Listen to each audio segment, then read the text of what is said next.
Bonjour. Aujourd'hui, j'avais envie de faire une vidéo, donc en fait, sur les propos que j'ai recueillis auprès des malades d'Alzheimer. Voilà, il y a des fois, on a pu échanger, ça a été souvent un hasard et donc j'ai appris quelque chose que je n'aurais jamais, je pense, deviné par moi-même ou y appris dans les bouquins ou quoi que ce soit.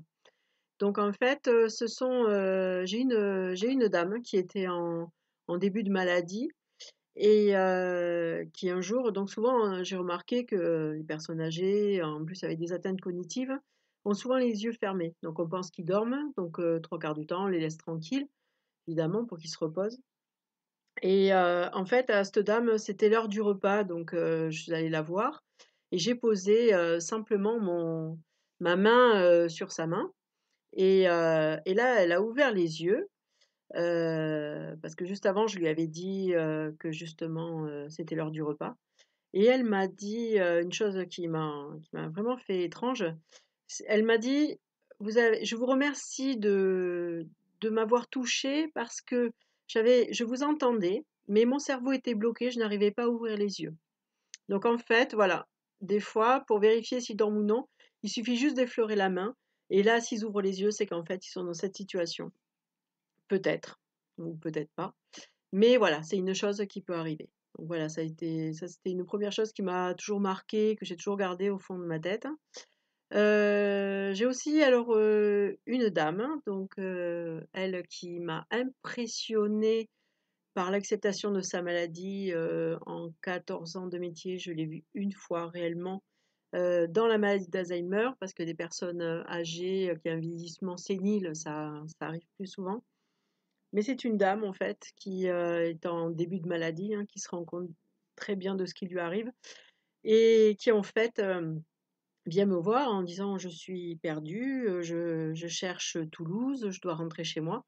Donc je lui explique, voilà, qu'ici elle est à la maison de retraite, voilà, qu'elle va pas pouvoir rentrer chez elle aujourd'hui parce qu'il est prévu qu'elle dorme et qu'elle mange ici et elle m'a dit: «Oui, oui, ça y est, je me souviens». Elle me dit: «Oui, c'est j'ai oublié de vous dire, en fait, j'ai la maladie d'Alzheimer et je perds mes souvenirs. Donc il y a des fois, vous inquiétez pas, je vais venir vous voir et je vais vous poser des questions».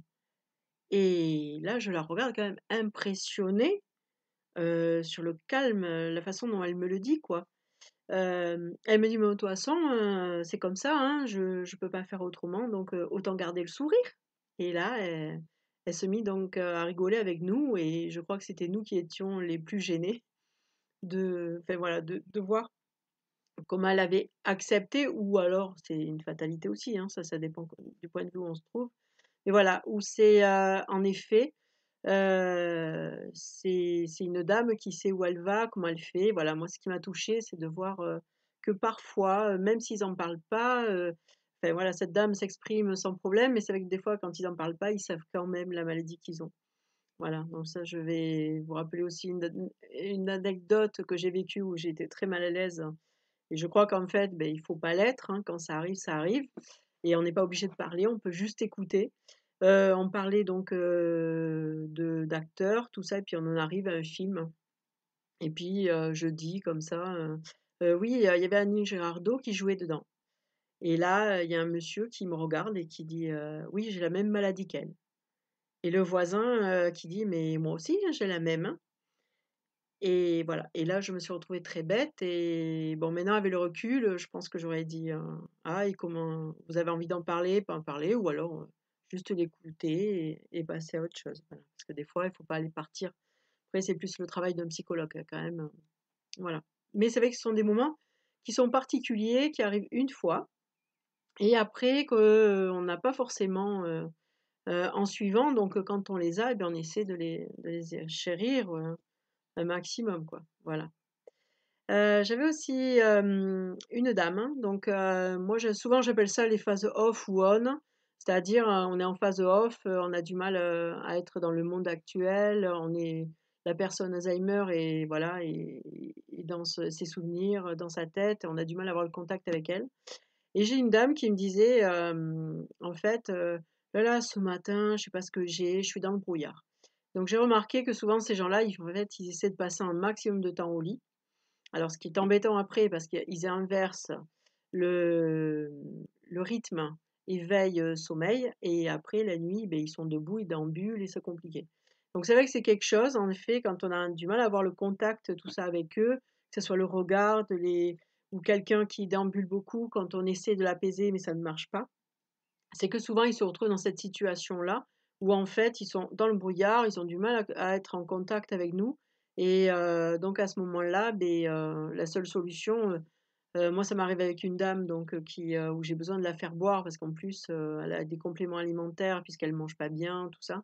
Elle maigrit beaucoup et c'est vrai que quand elle a la situation où elle pense qu'elle doit travailler, j'ai du mal à la faire boire tout ça donc finalement je recule. J'attends qu'elle soit un peu plus calme, souvent je les laisse, déambuler et je reviens les voir après. Parce que c'est vrai que des fois la déambulation peut aller jusqu'à l'épuisement, donc souvent ce sont des gens qui vont être très essoufflés, et puis la tension peut monter, monter. Donc à ce moment-là, beh, je remets, quelques minutes après, j'y retourne. C'est l'avantage de la maladie, c'est qu'elle a oublié que je lui ai parlé quelques minutes avant. Donc je peux revenir et refaire, mon travail pour essayer enfin de la poser.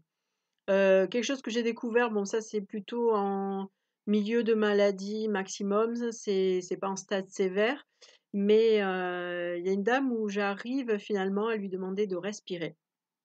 C'est une dame donc voilà qui a beaucoup de délire, qui pense qu'il faut qu'elle aille s'occuper de ses petits-enfants ou de ses enfants parce que bon, elle l'a fait toute sa vie et donc dans ces cas-là, quand je vois qu'elle commence à être essoufflée, choses comme ça, je dis: «Écoutez, venez avec moi, on va s'asseoir» et je lui demande de respirer, de prendre des grandes inspirations. Bon, 3/4 du temps, ils respirent à partir du milieu de la poitrine, ils n'arrivent pas à respirer du bas du ventre, mais c'est pas grave, hein. Au bout de 2-3 fois, elle arrive à se poser. En général, elle ferme les yeux, elle arrive, à se poser un petit peu. Donc, il faut savoir que pour certaines personnes, ça peut fonctionner aussi. Voilà, donc ça me fait plaisir de partager ça avec vous parce que je pense que c'est rare d'avoir donc, ces interventions de la part des malades d'Alzheimer qui peuvent nous expliquer un peu ce qu'ils vivent. Voilà, allez à la prochaine, au revoir.